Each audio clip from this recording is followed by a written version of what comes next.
Olá, meus amores, professora Rafaela para mais uma aula de Química. E hoje o assunto é bem simples, bem rápido, é camadas eletrônicas, né? Nós vamos falar da eletrosfera e das camadas eletrônicas.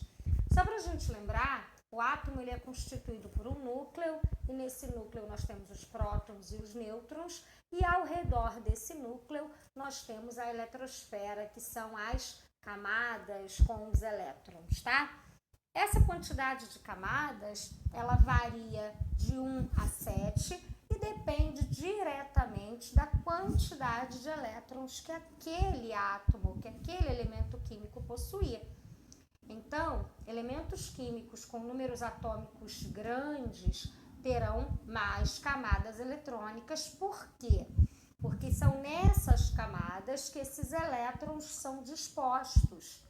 E cada uma dessas 7 camadas tem uma quantidade limite de elétrons a comportar.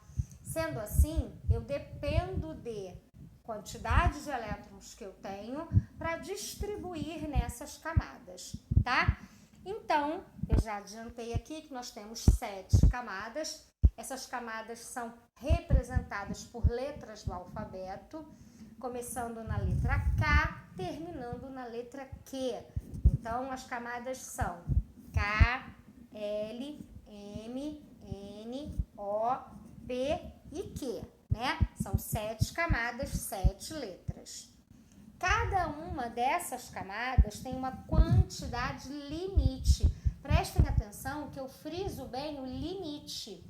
Elas podem ter até essa quantidade de elétrons, não necessariamente a camada completa, ok?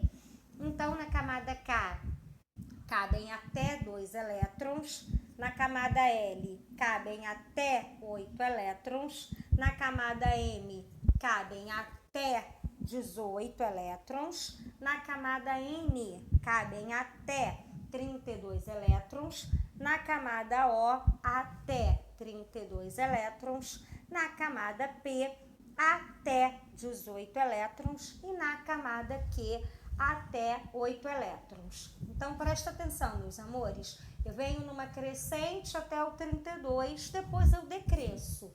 Então, 2, 8, 18, 32, parou. Eu agora decresço, 32, 18 e 8. Por que eu friso para vocês essas táticas para memorizar? Porque mais à frente, quando nós estudarmos distribuição eletrônica, a gente pode fazer distribuição eletrônica por duas maneiras. Podemos fazer essa distribuição por camadas ou podemos fazer essa distribuição através do diagrama de Linus-Pauling, que já vai trabalhar com subníveis de energia. Na aula de hoje, os conceitos importantes são a camada eletrônica, quais são as camadas e quanto cada camada comporta, tá? Nós não vamos falar nas distribuições nem por camada, nem por Linus-Pauling, ok? Então, o que vocês precisam entender? Que eu tenho uma disposição do átomo, né? Eu tenho um núcleo com prótons e nêutrons e ao redor desse núcleo, essas várias camadas orbitando ao redor deste núcleo, ok? Essa quantidade de camadas, eu já falei, eu vou reforçar, depende da quantidade de elétrons. Por exemplo, se eu pegar o lítio tem um número atômico 3, então ele tem 3 elétrons para ser disposto em camadas. Ele vai ter 2 camadas, porque na K só cabem 2, então ele tem 2 na primeira camada, na camada K, e esse 1 que faltar, ele vai ter na camada L, na segunda camada. E aí, se eu olhar para a tabela, eu encontro o lítio lá, primeira família, segundo período, tá? Então, eu já vou reforçar com vocês aqui que na minha tabela, a quantidade de camadas é diretamente proporcional, é relacionada, é a mesma coisa, né? Que o meu período.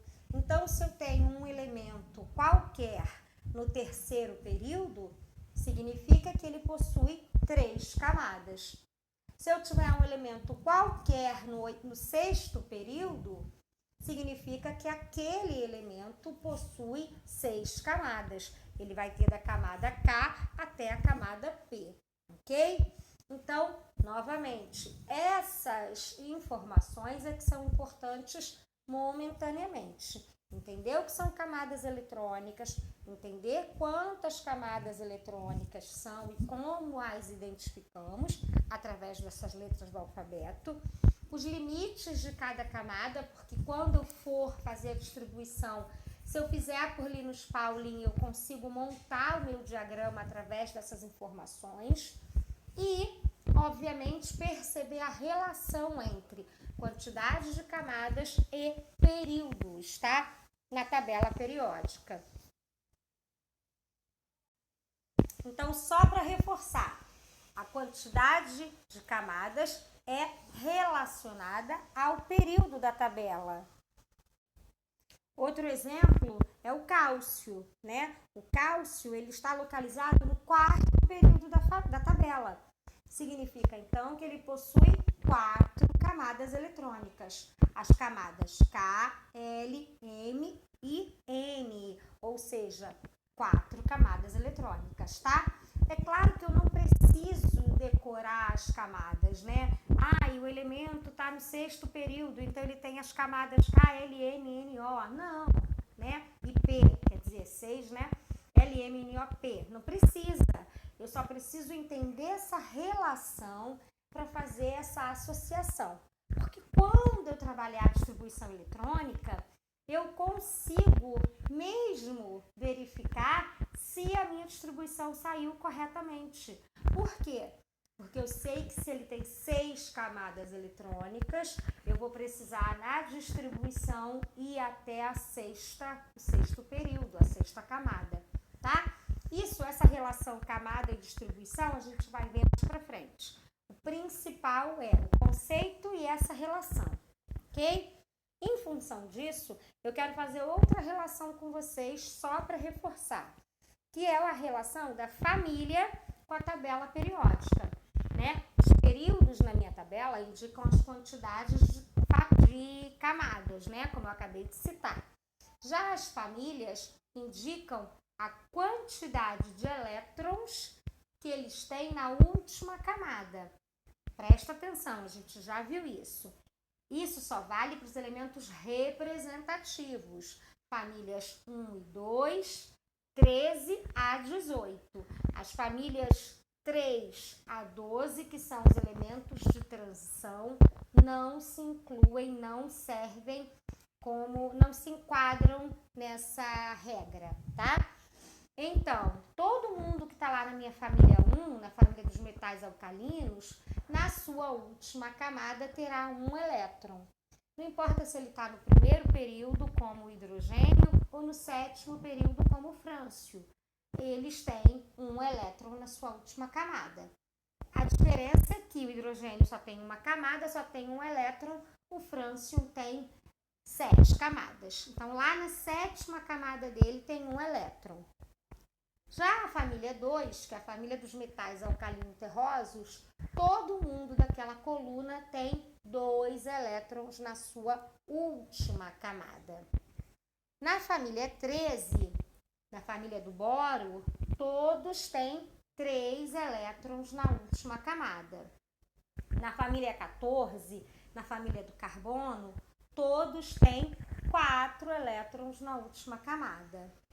Na família 15, a família do nitrogênio, todos têm 5 elétrons na última camada. Na família 16, na família dos calcogênios, todos têm 6 elétrons na última camada. Na família 17, na família dos halogênios, todos terão 7 elétrons na última camada. E na família dos gases nobres, na família 18, todos têm 8 elétrons na última camada, tá? Então, eu só estou fazendo essa relação para vocês entenderem que os períodos vão indicar a quantidade de camadas, 1 a 7. E as famílias vão indicar, as famílias dos representativos, vão indicar quantos elétrons eles têm nas suas últimas camadas, ok? E aí vai depender, obviamente, a qual período ele fizer parte, tá? Só reforçando o que a gente já estudou em sala, os conceitos, passando para vocês tudo explicadinho novamente. Eu espero que vocês tenham entendido.